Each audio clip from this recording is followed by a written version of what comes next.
Live in relation বন্ধ কৰা। আমাৰ অসমত বিয়া পতাৰ আগতে একেলগতে ডেকা ল'ৰা ছোৱালী থকাৰ যিটো নিয়ম, যিটো ইতিমধ্যে সুপ্ৰিম কোৰ্টে অধিকাৰ প্ৰদান কৰিছে, আপোনালোকে নিশ্চয় সকলোৱে জানে, শিক্ষিত মানুহবিলাকে সকলোৱে জানে, খবৰ ৰখা মানুহবিলাকে সকলোৱে জানে যে সুপ্ৰিম কোৰ্টে কৈ দিছে যে 18 বছৰৰ ওপৰৰ কোনো ডেকা বা গাভৰুৱে যদি প্ৰাপ্তবয়স্ক হোৱাৰ পাছত দুইজনে ইচ্ছা কৰি সন্মতি সাপেক্ষে যদি কোনোবাই একেলগতে কৰবাত থাকিব খোজে, বিয়া পতাৰ আগতো যদি থাকিব খোজে, তেতিয়াহ'লে তেওঁলোকৰ ওপৰত কোনেও নিষেধাজ্ঞা আনিব নোৱাৰিব। সেই অধিকাৰ যুৱক আৰু যুৱতীৰ আছে। মদ বন্ধ কৰাৰ সিদ্ধান্তত আলোক না, গোটেই ফেমিলি ধ্বংস হৈ গৈছে, বহু পৰিয়ালে শান্তিত থাকিব পাৰিলেহেঁতেন। বিজুলী বিল ফ্ৰী কৰি দিয়াৰ সিদ্ধান্ত লওক না, ইমান আপোনালোকে ফ্ৰী বিজ কৰি থাকে হয়নে, চব বস্তুতে ফ্ৰী। বিজুলী বিলটো ফ্ৰী কৰি দিয়ক না, সেইটোহে কামত আহিলেহেঁতেন। শিক্ষা আৰু স্বাস্থ্যটো ফ্ৰী কৰি দিয়ক না, তেতিয়াহে কামত আহিলেহেঁতেন। ড্ৰাগছমুক্ত অসম এখন গঠন কৰিবলৈ সিদ্ধান্ত লওক না, গোটেই নতুন প্ৰজন্ম ধ্বংস হৈ গৈছে মদ আৰু ড্ৰাগছত।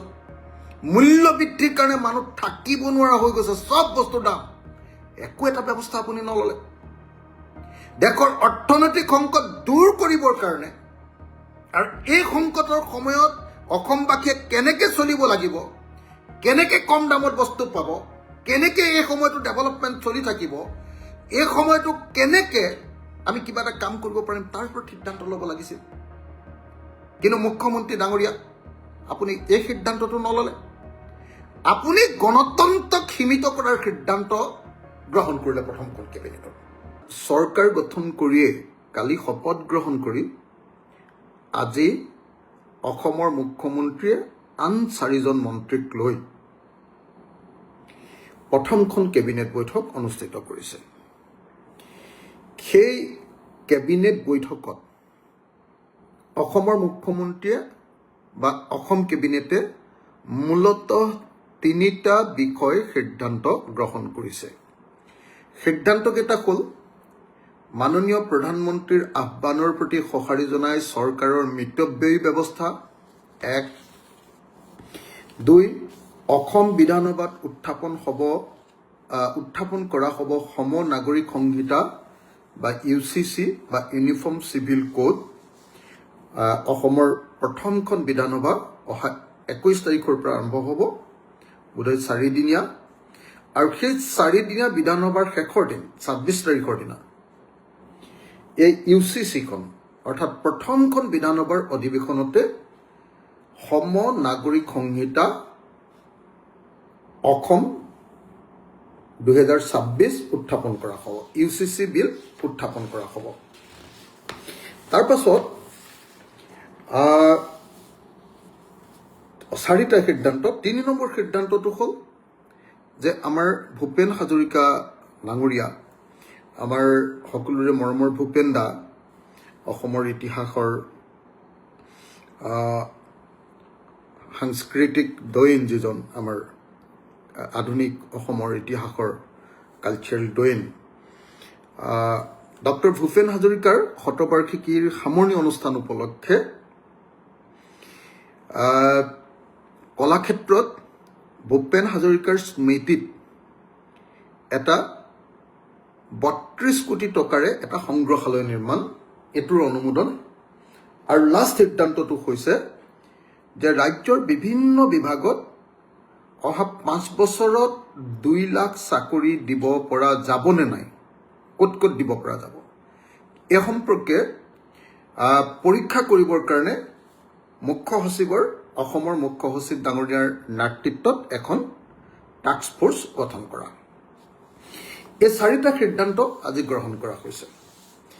এই 4টা সিদ্ধান্ত ভিতৰত মই আজি মূলতঃ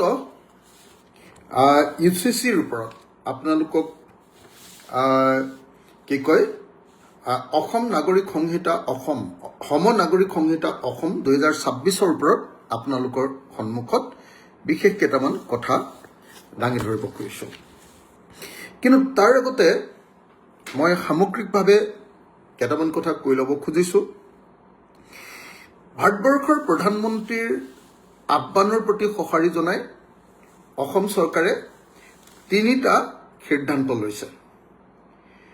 এক, অসম চৰকাৰে 6 মাহলৈ নতুন গাড়ী ক্ৰয় নকৰে। অসমৰ কোনো বিধায়ক বা মন্ত্ৰী বা অফিচাৰক বিদেশ ভ্ৰমণৰ 6 মাহৰ অনুমতি প্ৰদান নকৰে। আৰু অসম মন্ত্ৰীসভাৰ মন্ত্ৰীসকলে কনভয় হ্ৰাস কৰি অসমৰ মাননীয় মুখ্যমন্ত্ৰীয়ে ভাৰতবৰ্ষৰ প্ৰধানমন্ত্ৰী মাননীয় প্ৰধানমন্ত্ৰী কি কয় আমাৰ নৰেন্দ্ৰ মোদী ডাঙৰীয়াৰ যি আহ্বান আছিলে সেই আহ্বানৰ প্ৰতি সঁহাৰি দিয়া বুলি কোৱা হৈছে।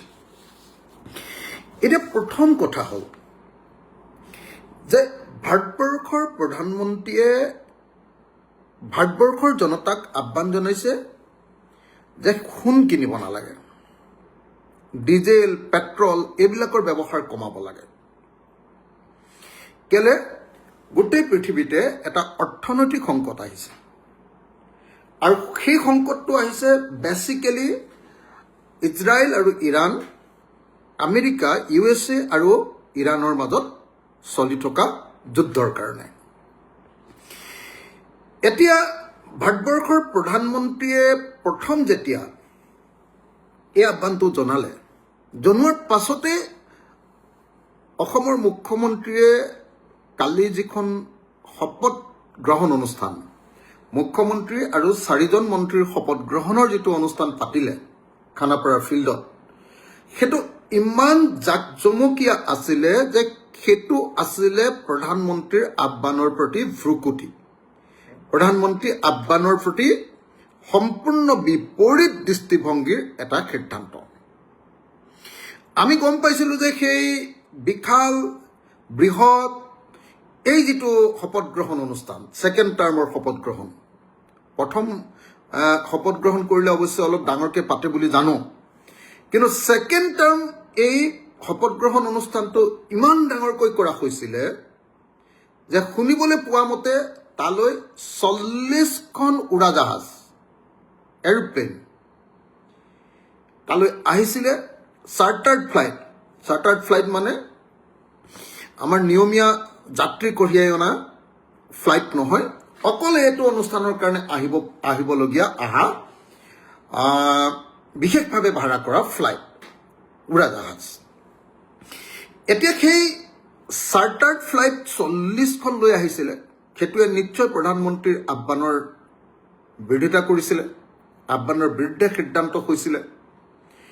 অসমৰ পৰা শ গাড়ী, হয়তো হাজাৰতো হ'ব পাৰে, বাছ, সৰু গাড়ী এইবিলাক লৈ মানুহ আনিছিলে আৰু সেই মানুহবিলাক আনোতে যিমান টকা খৰচ হৈছিলে, চৰকাৰী যিমান খৰচ হৈছিলে, সেইটো নিশ্চিতভাৱে ভাৰতবৰ্ষৰ প্ৰধানমন্ত্ৰীৰ ব্যয় সংকোচনৰ প্ৰতি বা চৰকাৰবিলাকক আৰু ভাৰতবৰ্ষৰ জনগণক মিতব্যয়ী হোৱাৰ প্ৰতি জনোৱা আহ্বানৰ ঠিক বিপৰীত আছিলে। অৰ্থাৎ অসমৰ হিমন্ত বিশ্ব শৰ্মাৰ যিখন মন্ত্ৰীসভা, সেই মন্ত্ৰীসভাৰ প্ৰথম কামটোৱে আছিলে ভাৰতবৰ্ষৰ প্ৰধানমন্ত্ৰীৰ আহ্বানৰ প্ৰতি ভ্ৰুকুটি। ভাৰতবৰ্ষৰ যি অৰ্থনৈতিক সংকট, সেই সংকটৰ প্ৰতি এটা প্ৰত্যাহ্বানমূলক এটা সিদ্ধান্ত। আৰু এই যিখন আপোনাৰ বিশাল শপত গ্ৰহণ অনুষ্ঠান হ'ল, সেই শপত গ্ৰহণ অনুষ্ঠানৰ পিছদিনাই অসমৰ মাননীয় মুখ্যমন্ত্ৰী হিমন্ত বিশ্ব শৰ্মাৰ অধ্যক্ষতাত যিখন কেবিনেট বৈঠক হ'ল, সেই কেবিনেট বৈঠকত নিয়ম মাফিক কেইটামান সিদ্ধান্ত লোৱা হ'ল। মই আকৌ কৈ দিছোঁ, নতুন গাড়ী অহা 6 মাহলৈ ক্ৰয় নকৰা, মন্ত্ৰীসকলক নতুন গাড়ী নিদি পুৰণি গাড়ীয়ে দিয়া, বিদেশ ভ্ৰমণ 6 মাহলৈ নকৰা আৰু কনভয় হ্ৰাস কৰা, এই সিদ্ধান্ত গ্ৰহণ কৰা হ'ল। এতিয়া এই সিদ্ধান্ত প্ৰধানমন্ত্ৰীৰ আহ্বান অনুসৰি লোৱা বুলি কোৱা হৈছে। আৰু তাৰ দ্বিতীয় সিদ্ধান্তটোৱে হ'ল অসম সম নাগৰিক সংহিতা অসম 2026 গ্ৰহণ। UCC বোধহয় ভাৰতবৰ্ষৰ প্ৰথমখন ৰাজ্য হ'ব য'ত UCC প্ৰথমবাৰৰ কাৰণে গ্ৰহণ কৰা হ'ব। আমাৰ মুখ্যমন্ত্ৰীয়ে ঠাউকতে মই কৈ যাওঁ যে আমাৰ মুখ্যমন্ত্ৰীয়ে প্ৰথম হ'বৰ কাৰণে বৰ চেষ্টা কৰি থাকে। কৈছিলে যে ভাৰতবৰ্ষৰ ভিতৰত অসমখনক প্ৰথম কৰিব। ভাৰতবৰ্ষৰ ভিতৰত অসমখনক প্ৰথম কৰাৰ ক্ষেত্ৰত তেখেতে কেইটামান ভূমিকা লোৱা দেখিছিলোঁ। যেনেকৈ ভাৰতবৰ্ষৰ ভিতৰত এই প্ৰথমবাৰৰ কাৰণে UCC যেনেকৈ বিধানসভাত উত্থাপন কৰি গ্ৰহণ কৰা হ'ব, হয়তো ভাৰতবৰ্ষৰ ৰাজ্যবিলাকৰ ভিতৰত প্ৰথম। GST আইনখন যেতিয়া আহিছিলে সেইখন প্ৰথম গ্ৰহণ কৰাৰ কাৰণে উত্থপ লগোৱা হৈছিলে। ভাৰতবৰ্ষৰ ভিতৰত প্ৰথম বোধহয় অসম বিধানসভাই GST বিলখন গ্ৰহণ কৰি দিছিলে। এনেকুৱা ধৰণৰ মানে অসমৰ মুখ্যমন্ত্ৰীয়ে এনেকুৱা ধৰণৰ কিছুমান ৰেকৰ্ড ব্ৰেকিং কাম কৰিবৰ কাৰণে সদায় চেষ্টা কৰা আমি দেখিবলৈ পাওঁ। তেনেকৈ বিহুৰ আপোনাৰ ৱৰ্ল্ড ৰেকৰ্ড, ঝুমুৰৰ ৱৰ্ল্ড ৰেকৰ্ড, এনেকুৱা ধৰণৰ আৰু তেখেতক আমি তেনেকুৱা ধৰণৰ কিছুমান কাম কৰি থকা দেখিবলৈ পাওঁ। এতিয়া মোৰ প্ৰথম কথাটো হ'ল যে অসম মন্ত্ৰীসভাৰ প্ৰথম যিটো মেজৰ ডিচিশ্যন যে বিধানসভা অনুষ্ঠিত হ'ব 21 তাৰিখৰ পৰা, আৰু বিধায়কবিলাকৰ মূল কামটো হ'ল আইন প্ৰণয়ন কৰা, বিধেয়ক ৰচনা কৰা, আৰু সেই প্ৰথম যিটো কাম কৰিব খোজা হৈছে সেইটো হ'ল অসমত সম নাগৰিক সংহিতা অসম 2026 গ্ৰহণ কৰা বা উত্থাপন কৰি আলোচনা কৰা, গ্ৰহণ কৰা। এতিয়া মোৰ কথাটো হ'ল যে মই নিজে যোৱাবাৰৰ বিধায়ক আছিলোঁ, আৰু যোৱাবাৰৰ বিধায়ক থাকোঁতে মই যিখিনি বস্তু দেখিছিলোঁ তেতিয়াও বিধানসভাত একদম খ বিধেয়ক অনা হৈছিলে, খ বিধেয়ক আনি জোৰ কৰি পাছ কৰোৱা হৈছিলে। তেনেকুৱা এখন বিধেয়ক আছিলে দ্য আছাম প্ৰহিবিশ্যন অফ পলিগ্ৰামি বিল 2025, বহুবিবাহ নিষিদ্ধ আইন। এতিয়া UCCখনেও কৈছে যে যদি সেই UCC আহে তেতিয়াহ'লে কি কৰা হ'ব, তেতিয়াহ'লে কৰা হ'ব যে বিবাহ পঞ্জীয়ন যোনে বিবাহ নকৰক লাগিলে সেইটো ৰেজিষ্টাৰ কৰাটো এইটো আইনসন্মত হ'ব। সকলোৱে বিয়া কৰিলে পঞ্জীয়ন কৰিবই লাগিব। অৰ্থাৎ আমাৰ গাঁৱৰ ল'ৰা বা ছোৱালীয়ে ইটোৱে সিটোক যদি পলুৱাই আনে তাৰপিছত কিন্তু পঞ্জীয়ন কৰিলেহে সেইখন বিয়া বুলি পৰিগণিত হ'ব। সেইখন পঞ্জীয়ন নকৰাকৈ কোনোবাই যদি গাঁৱলীয়া বিয়া পাতি, মই গাঁৱলীয়া বিয়া বুলিয়ে কৈছোঁ, বা ঘৰুৱা বিয়া পাতি, বা আমাৰ মিচিংসকলৰ মানে বিয়া পাতি যদি কোনোবাই যদি এনেকৈ যদি বিয়া পাতে, তেতিয়াহ'লে বিয়া পাতি যদি ক'ৰবাত থাকিবলৈ যায়, একেলগতে যদি ক'ৰবাত ৰাজহুৱা ঠাইত থাকিলে, হোটেল বা এনেকুৱা ধৰণৰ মানে ঠাইত যদি থাকিবলৈ যায়, তেতিয়াহ'লে বিবাহ পঞ্জীয়ন নকৰিলে কিন্তু তেওঁলোক বিপদত পৰিব। বিবাহ পঞ্জীয়ন, বিবাহ বিচ্ছেদ, সম্পত্তিৰ সম অধিকাৰ আৰু লিভ ইন ৰিলেশ্যন বন্ধ কৰা, 4টা কাম কৰাৰ কথা কোৱা হৈছে। আমি দেখিছোঁ যে 4টা কাম ইয়াত বেচিকেলি এই আইনখনৰ জৰিয়তে 4টা বস্তু আনিব খোজা হৈছে। এই 4টা বস্তু ভিতৰত আপোনালোকে নিশ্চয় দেখিছে যে এই 4টা বস্তুৰ ভিতৰত আছে যে বিবাহ পঞ্জীয়ন একদম মানে কৰা, বাধ্যতামূলক কৰা, সম্পত্তিৰ সমান অধিকাৰ প্ৰদান কৰা, লিভ ইন ৰিলেশ্যন সম্পূৰ্ণৰূপে অসমত, অৰ্থাৎ বিয়া পতাৰ আগতে ডেকা ল'ৰা আৰু গাভৰু ছোৱালীয়ে বিয়া পতাৰ আগতে যে একেলগে আজিকালি বাস কৰে, কোনোবাই আপোনাৰ PGত বাস কৰে, কোনোবাই নিজে ভাড়াঘৰলৈ বাস কৰে, কোনোবাই এনেকুৱা আজিকালি আপোনালোকে নিশ্চয় জানে যে বিয়া পতাৰ আগতে ডেকা ল'ৰা ছোৱালীবিলাকে একেলগে বসবাস কৰে, তেওঁলোকৰ মাজত প্ৰেম আছে, তেওঁলোকৰ ঘৰতো হয়তো কথা পাতি লৈছে বা নাপাতিছে, তেওঁলোকে একেলগতে বসবাস কৰে। এইটো আজিকালি আধুনিক যুগৰ ছাত্ৰ ছাত্ৰী বা যুৱক যুৱতীবিলাকৰ মোটামুটি এটা তেনেই সাধাৰণ এটা কথাত পৰিণত হৈছে। এতিয়া UCC যিখন আনিব খোজা হৈছে, এইখনত লিভ ইন ৰিলেশ্যনটো বন্ধ কৰি দিব খোজা হৈছে। যে কোনো মানুহে অসমত কোনো ডেকা গাভৰুৱে কোনেও অসমত বিয়া পতাৰ আগতে অৰ্থাৎ বিবাহ পঞ্জীয়ন কৰাৰ আগতে কোনেও একেলগে থাকিব নোৱাৰিব এটো কৰিব খোজা হৈছে এতিয়া মই আপোনালোকক এই ইউচিচি সম্পৰ্কে কেইটামান কথা ক'ব কৈছো মোৰ মনত পৰে যে ইতিমধ্যে অসমত বহু বিবাহ এই ইউচিচিৰ এটা প্ৰধান উদ্দেশ্য হ'ল বহু বিবাহ অসমত নিষিদ্ধ কৰা ইতিমধ্যে অসমত বহু বিবাহ নিষিদ্ধ কৰিবৰ কাৰণে দা আসাম প্ৰহিবিশ্যন অফ পলিগ্যামি বিল 2025 উত্থাপন কৰা হৈছিল আৰু মই নিজেও আছিলোঁ সেইদিনা নৱেম্বৰ মাহৰ 27 তাৰিখ 2025 তাৰিখৰ দিনা এই বিলখন আইনত পৰিণত হৈছিল সেইদিনা আমি আমাৰ অসম বিধানসভাত বিভিন্ন তৰ্ক বিতৰ্কৰ মাজেদি সিদ্ধান্ত গ্ৰহণ হৈছিল চৰকাৰৰ পক্ষত অধিক ভোট পৰি এটো গ্ৰহণ কৰা হৈছিল যে অসমত বহু বিবাহ সম্পূৰ্ণৰূপে নিষিদ্ধ কৰা হ'ল নৱেম্বৰ 2027 এটা ইউচিচিটো কোৱা কৈছে যে বহু বিবাহ নিষিদ্ধ কৰা হ'ব বিবাহ পঞ্জীয়ন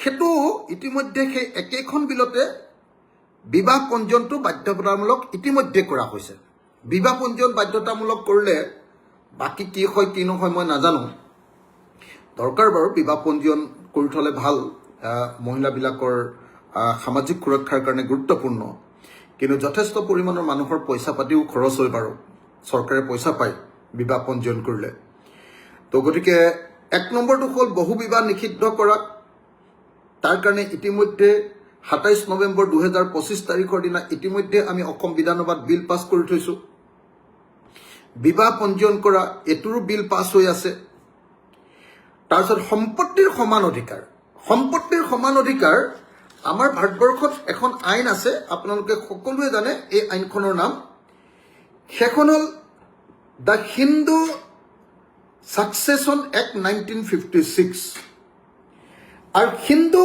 সাকসেছন এক্ট 1956 খন 2005 চনত সংশোধন কৰা হৈছে আৰু এই আইনখনৰ নিয়ম অনুসৰি ভাৰতবৰ্ষৰ হিন্দু বৌদ্ধ শিখ আৰু জৈন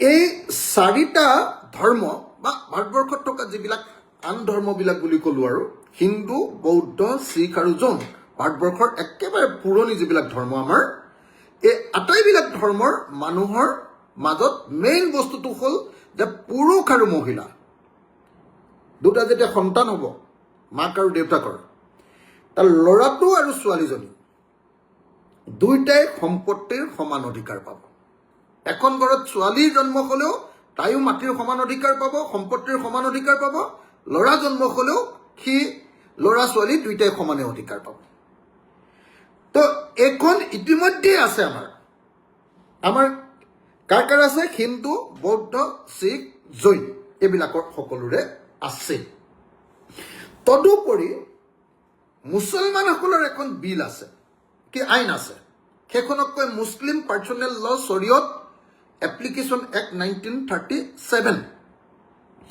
এইখনত অৱশ্যে অলপ আমাৰ হিন্দু আইনতকৈ বেলেগ আছে আৰু বোধহয় এইখনক লক্ষ্য কৰিয়ে ইউচিচিখন আনিব খোজা হৈছে মুছলিম যিখন পাৰ্চনেল ল বা শৰীয়ত এপ্লিকেশ্যন এক্ট 1937 তাৰ মূল বস্তুটো হ'ল যে পুৰুষ আৰু মহিলা দুইটাই মানে ল'ৰা আৰু ছোৱালী দুইটাই মাক দেউতাকৰ সম্পত্তিৰ অধিকাৰী হ'ব কিন্তু ল'ৰাজনে যদি 100 টকা পায় ল'ৰাজনে যদি এবিঘা মাটি পায় তেতিয়াহ'লে ছোৱালীজনীয়ে আধা বিঘা মাটি পাব ল'ৰাজনে যদি 100 টকা পায় তেতিয়াহ'লে ছোৱালীজনীয়ে 50 টকা পাব পুৰুষৰ আধা অধিকাৰ মহিলাৰ আছে এটোৱে বোধহয় মই অকমান মুছলিম পাৰ্চনেল ল সম্পৰ্কে মই বেছি নাজানো কিন্তু মই যিখিনি অকমান সৰু সুৰাকে পঢ়া শুনা কৰি লৈছো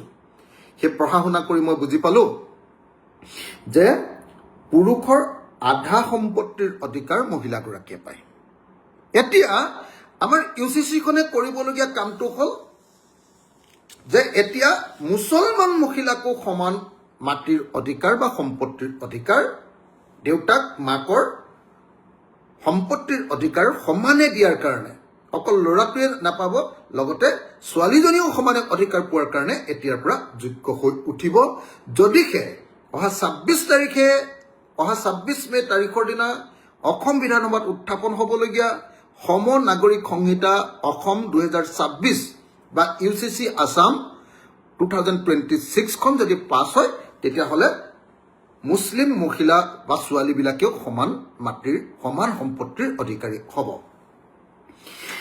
গতিকে এতিয়ালৈকে তিনিটা বস্তু মই আকৌ এবাৰ কৈ দিছোঁ এটা হ'ল যে বহু বিবাহ নিষিদ্ধ কৰা এইটোৰ কাৰণে আমাৰ UCCৰ কোনো প্ৰয়োজন নাই কাৰণ ইতিমধ্যে আমি অসম এছেম্বলিত সকলো জাতি ধৰ্মৰ মানুহৰ কাৰণে ইতিমধ্যে বহু বিবাহ নিষিদ্ধ আইন ইতিমধ্যে পাছ কৰিলোঁ আৰু সেইখন ইতিমধ্যে আইনত পৰিণত হ'ল বিলখন পাছ কৰিলোঁ আৰু আইন হৈ গ'ল গতিকে অসমত বহু বিবাহ কৰিবই নোৱাৰে গতিকে ইয়াৰ কাৰণে UCC অনাৰ কোনো প্ৰয়োজন নাছিলে বিবাহ পঞ্জীয়ন কৰিবই লাগিব সেইটো আমি ইতিমধ্যে ঠিক কৰি পেলালোঁ তাৰ পাছত সম্পত্তিৰ সম অধিকাৰ এই প্ৰশ্নটোত হিন্দু বৌদ্ধ শিখ আৰু জৈন আমাৰ সকলোৰে সম্পত্তিৰ সমান অধিকাৰ আছে মাত্ৰ এতিয়া মুছলমানসকলৰ মহিলাবিলাকৰ সম্পত্তিৰ আধা অধিকাৰ আছে পুৰুষবিলাকৰ মানে এক যদি আছে তেতিয়াহ'লে মহিলাৰ আধা পুৰুষৰ যদি 2 আছে মহিলাৰ 1 গতিকে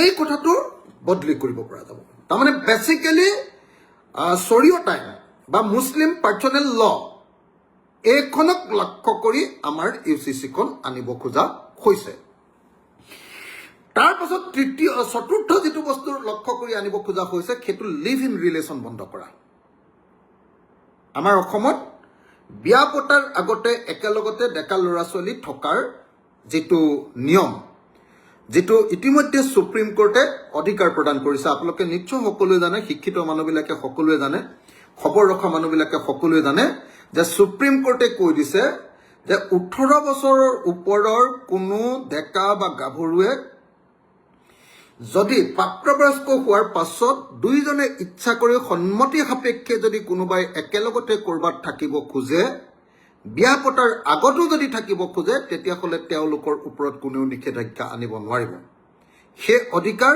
যুৱক আৰু যুৱতীৰ আছে ভাৰতৰ সংবিধানৰ আৰ্টিকল 21 য'ত ৰাইট টু লাইফৰ কথা কোৱা হৈছে ৰাইট টু লাইফ জীৱনৰ অধিকাৰ ৰাইট টু লিভ জীয়াই থকাৰ অধিকাৰ যি জীয়াই থকাৰ অধিকাৰৰ কথা কোৱা হৈছে সেই জীয়াই থকাৰ অধিকাৰতো এই মানে এই প্ৰশ্নটো এই আৰ্টিকল 21এও সামৰি লয় আৰ্টিকল 19 ভাৰতবৰ্ষত যিবিলাক কাম অনায়াসে স্বাধীনভাৱে কৰিব পাৰিব তাৰ ভিতৰতো এই প্ৰশ্নটো সামৰি লয় এতিয়া আমাৰ UCCখনে এতিয়া যুৱক যুৱতীবিলাক বিয়া খোৱাৰ আগতে একেলগে থাকিব নোৱাৰিব বুলি কৈ সুপ্ৰিম কোৰ্টৰ সেই ভাৰ্ডিক্টৰ বিপৰীতে যাব খুজিছে নাম্বাৰ 1 নাম্বাৰ 2 ভাৰতৰ সংবিধানৰ আৰ্টিকল 21ৰ বিৰুদ্ধে যাব খুজিছে আৰু আৰ্টিকল 19ৰ কেইটামান সেকশনৰ বিৰুদ্ধে যাব কৈছে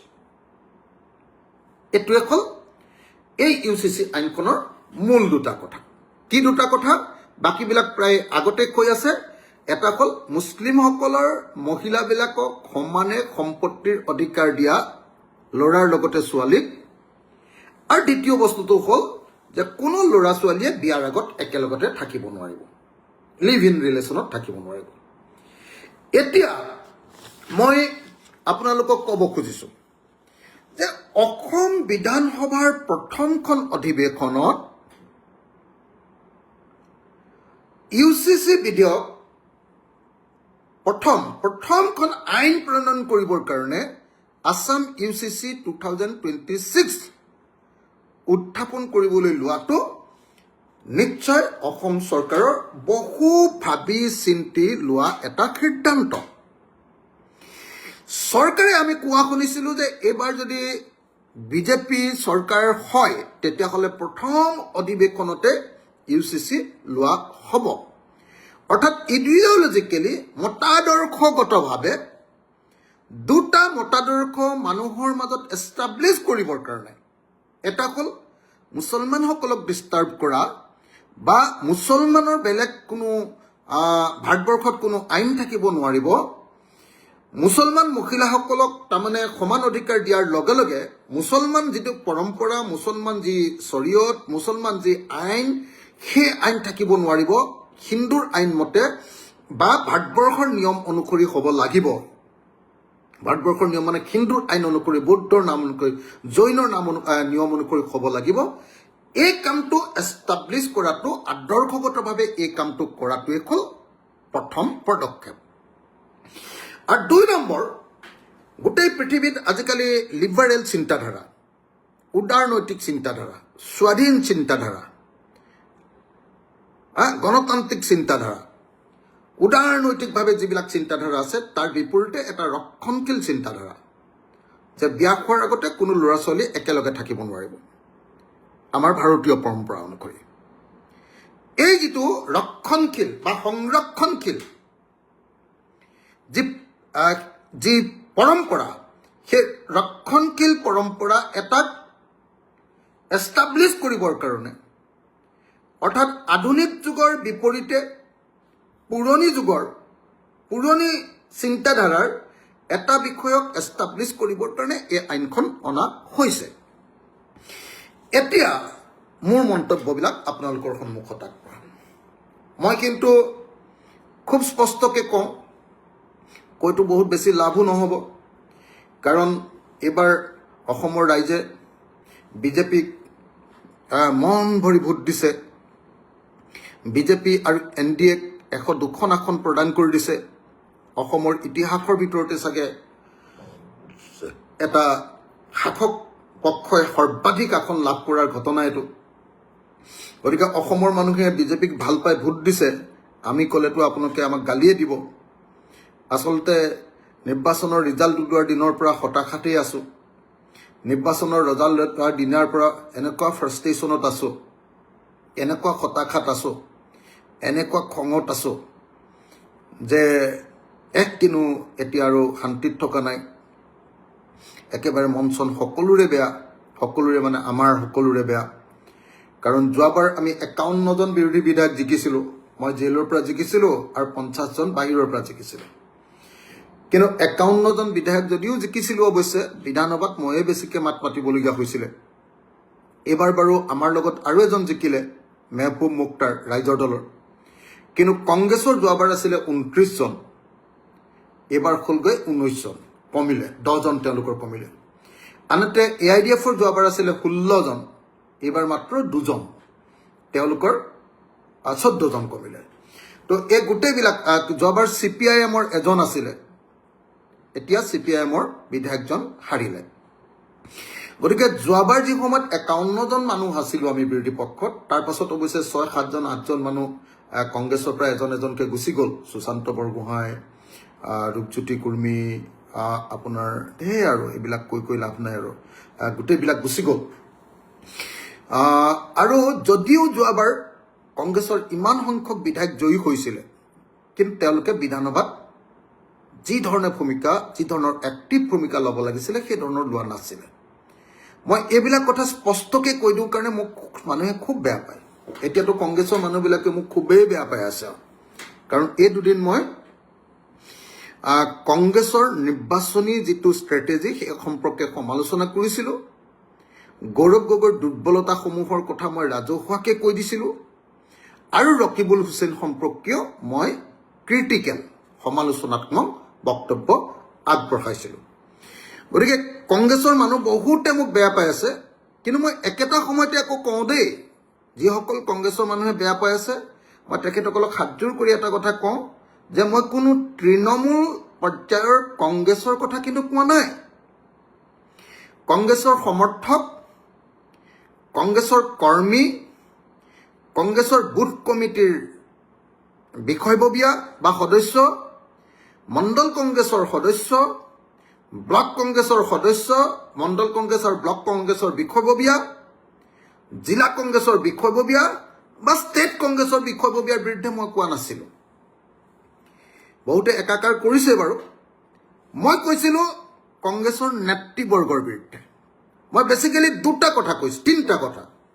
এক, যে যোৱাবাৰ এবাৰ কংগ্ৰেছৰ প্ৰতি মানুহৰ অনাস্থাৰ এটা প্ৰধান কাৰণ হ'ল যে যোৱাবাৰ বিধানসভাত একেবাৰে ভাল ভূমিকা লোৱা নাছিলে।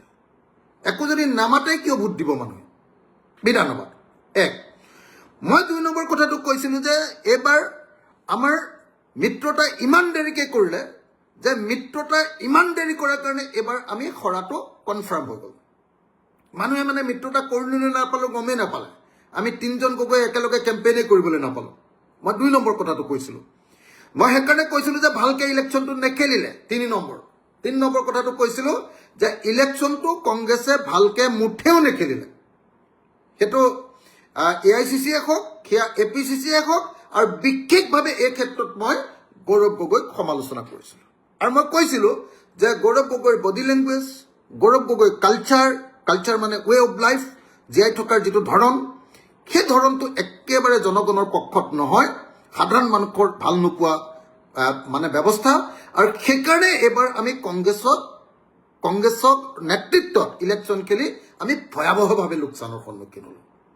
মই কৈছিলোঁ যে ৰাইজৰ দলে অকলে খেলা হ'লে হয়তো ৬-৭খন আসনত জিকিব পাৰিলোহেঁতেন, কিন্তু কংগ্ৰেছৰ লগত গৈ আমি মাত্ৰ 2খন আসনত জিকিলোঁ। আৰু এইবাৰ ৰাইজৰ দলে আমি যিটো কৰিব পাৰিলোহেঁতেন কি, আপোনাৰ আমাৰ দলটো এইবাৰ আমি মানে ৰেজিষ্টাৰ্ড দল এটা, আমি ৰিকগনাইজ পাৰ্টিত ভাৰতবৰ্ষৰ আপোনাৰ ইলেকশ্যন কমিশ্যন অফ ইণ্ডিয়াৰ স্বীকৃতিপ্ৰাপ্ত হ'লোহেঁতেন। এতিয়া পঞ্জীয়ন প্ৰাপ্ত হৈ আছোঁ, 6% ভোট পালোহেঁতেন। কিন্তু কংগ্ৰেছৰ লগত গৈ ইলেকশ্যন মাত্ৰ 11টা সমষ্টিত খেলিবলগীয়া হৈ আমি সেই ভোটো নাপালোঁ আৰু আমাৰ চিটো নাবাঢ়িলে। এই কথাকেইটা কোৱাৰ কাৰণে কংগ্ৰেছে মোক খুব বেয়া পাই আছে। কিন্তু মই কংগ্ৰেছ কৰ্মীসকলক হাত জোৰ কৰি কৈছোঁ যে মই কংগ্ৰেছ কৰ্মীৰ বিৰুদ্ধে কোৱা নাই। মই কংগ্ৰেছৰ নেতা, কংগ্ৰেছৰ ইলেকশ্যন খেলাৰ পদ্ধতি আৰু নেতাসকলৰ চৰকাৰ বিৰোধিতাত যি দুৰ্বলতা আৰু গৌৰৱ গগৈকে ধৰি এই মানুহবিলাকৰ যিটো কালচাৰ, সেই দুৰ্বল কালচাৰটোৰ বিৰুদ্ধে, সেই মানে একদম এৰিষ্টক্ৰেটিক কালচাৰটোৰ বিৰুদ্ধেহে মই কৈছিলোঁ।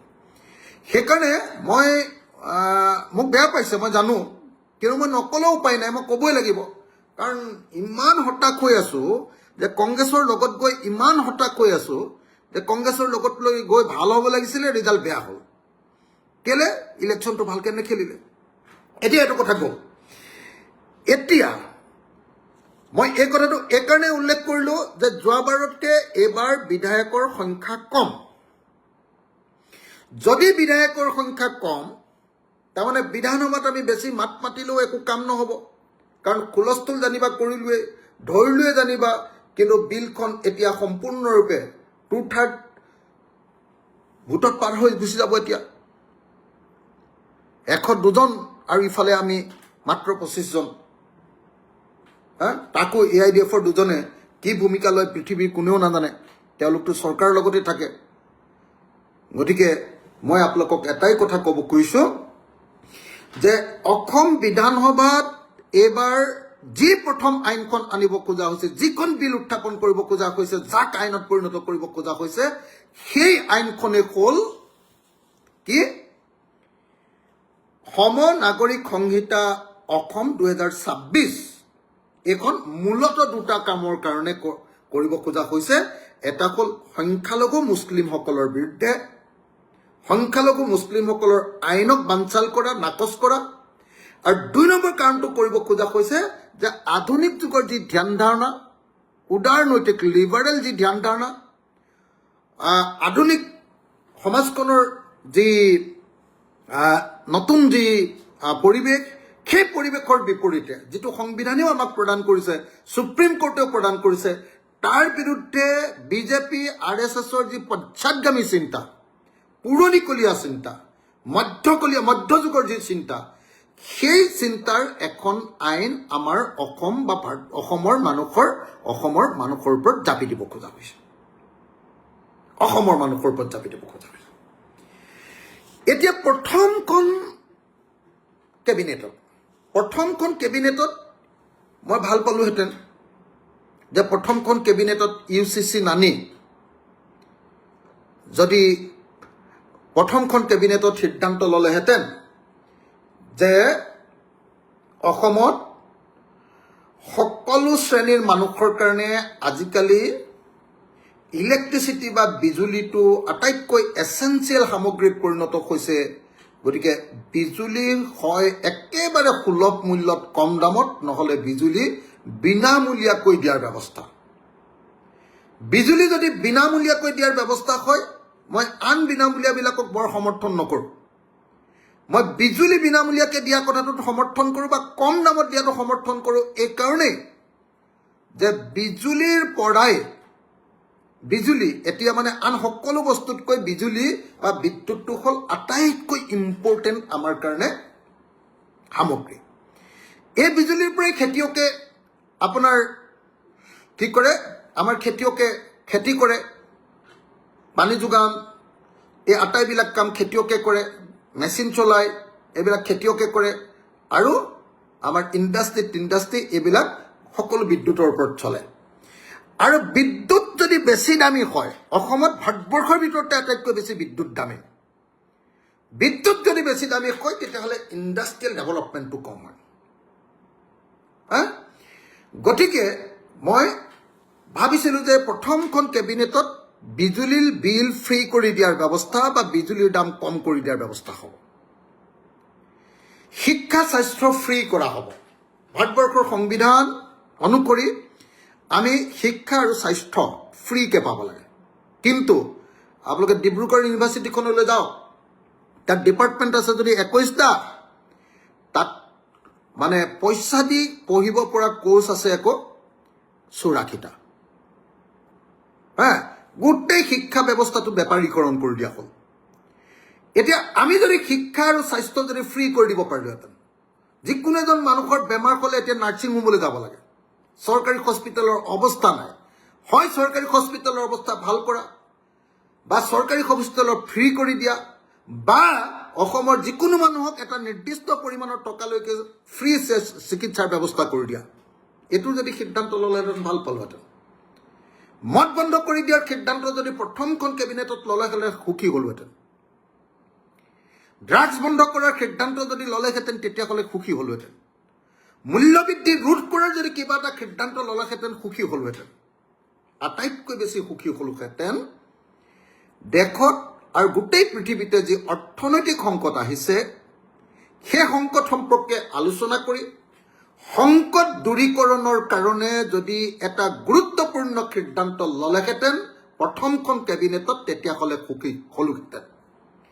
তাৰ বিপৰীতে অসমৰ প্ৰথমখন কেবিনেটত ভাৰতবৰ্ষত চলি থকা গণতান্ত্ৰিক ব্যৱস্থাৰ ওপৰত আক্ৰমণ কৰাৰ সিদ্ধান্ত লোৱা হ'ল।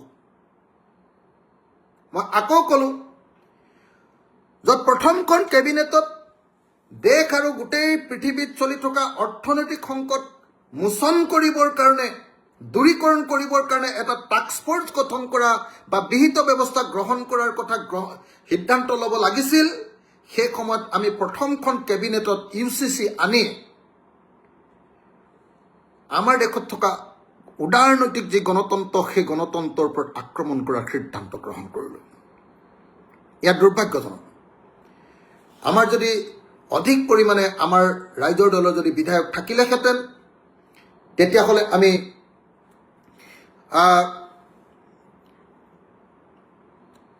কি কয় আপোনাৰ যদি অধিক পৰিমাণে যদি হেৰি কৰিলোহেঁতেন, আপোনাৰ অধিক পৰিমাণে যদি আপোনাৰ কি কয় এইটো কৰিলোহেঁতেন, কি কয় আপোনাৰ অৰ্থনৈতিক সংকট দূৰ কৰিবৰ কাৰণে ব্যৱস্থা ল'লোহেঁতেন, তেতিয়াহ'লে বেছি ভাল আছিলে। মদ বন্ধ কৰাৰ সিদ্ধান্তত আলোক না, গোটেই ফেমিলি ধ্বংস হৈ গৈছে, বহু পৰিয়ালে শান্তিত থাকিব পাৰিলেহেঁতেন। বিজুলী বিল ফ্ৰী কৰি দিয়াৰ সিদ্ধান্ত লওক না, ইমান আপোনালোকে ফ্ৰী বিজ কৰি থাকে হয়নে, চব বস্তুতে ফ্ৰী। বিজুলী বিলটো ফ্ৰী কৰি দিয়ক না, সেইটোহে কামত আহিলেহেঁতেন। শিক্ষা আৰু স্বাস্থ্যটো ফ্ৰী কৰি দিয়ক না, তেতিয়াহে কামত আহিলেহেঁতেন। ড্ৰাগছমুক্ত অসম এখন গঠন কৰিবলৈ সিদ্ধান্ত লওক না, গোটেই নতুন প্ৰজন্ম ধ্বংস হৈ গৈছে মদ আৰু ড্ৰাগছত। মূল্য বৃদ্ধিৰ কাৰণে মানুহ থাকিব নোৱাৰা হৈ গৈছে, চব বস্তুৰ দাম। একো এটা ব্যৱস্থা আপুনি নল'লে। দেশৰ অৰ্থনৈতিক সংকট দূৰ কৰিবৰ কাৰণে আৰু এই সংকটৰ সময়ত অসমবাসীয়ে কেনেকৈ চলিব লাগিব, কেনেকৈ কম দামত বস্তু পাব, কেনেকৈ এই সময়টো ডেভেলপমেণ্ট চলি থাকিব, এই সময়টো কেনেকৈ আমি কিবা এটা কাম কৰিব পাৰিম, তাৰ ওপৰত সিদ্ধান্ত ল'ব লাগিছিল। কিন্তু মুখ্যমন্ত্ৰী ডাঙৰীয়া, আপুনি এই সিদ্ধান্তটো নল'লে। আপুনি গণতন্ত্ৰক সীমিত কৰাৰ সিদ্ধান্ত গ্ৰহণ কৰিলে প্ৰথমখন কেবিনেটত। আমি মাত্ৰ দুজন বিৰোধী বিধায়ক ৰাইজৰ দলৰ, এই দুজনে অসম বিধানসভাতনো কিমান যুঁজ দিব পাৰিম, পাম সময় কিমান? আগতে 1.5 মিনিট পাইছিলোঁ, এবাৰ 3 মিনিট পাম।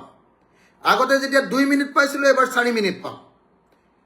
আমি নিশ্চিতভাৱে বিধানসভাত এইবিলাক বস্তু উত্থাপন কৰিম। কিন্তু যিহেতু এবাৰ বিধানসভাত বিজেপিক অসমৰ ৰাইজে সাংঘাতিক ধৰণৰ সংখ্যাগৰিষ্ঠতা দিলে, সেইকাৰণে অসম বিধানসভাত বিৰোধী দলবিলাকে বিশেষ ভূমিকা এইবাৰ গ্ৰহণ কৰিব নোৱাৰিব। এনেকুৱা পৰিস্থিতিত মুখ্যমন্ত্ৰী ডাঙৰীয়া, আপোনাৰ পৰা বিচাৰিছিলোঁ এটা প্ৰগ্ৰেছিভ সিদ্ধান্ত, এটা প্ৰগতিশীল গণতান্ত্ৰিক সিদ্ধান্ত, আৰু আপুনি গ্ৰহণ কৰিলে গোটেই ভাৰতবৰ্ষৰ ভিতৰতে আটাইতকৈ ৰিগ্ৰেছিভ প্ৰতিক্ৰিয়াশীল সিদ্ধান্তটো। ইয়াত দুৰ্ভাগ্যজনক। আৰু যিসকলে বিজেপিক এনেকৈ ভোট দি জয়ী কৰিছে, তেওঁলোকৰ অৱশ্যে বহুতে বিজেপিক সমৰ্থন কৰে, তেওঁলোকৰ হিন্দু মুছলমান এই কথাটোক সমৰ্থনেই কৰে।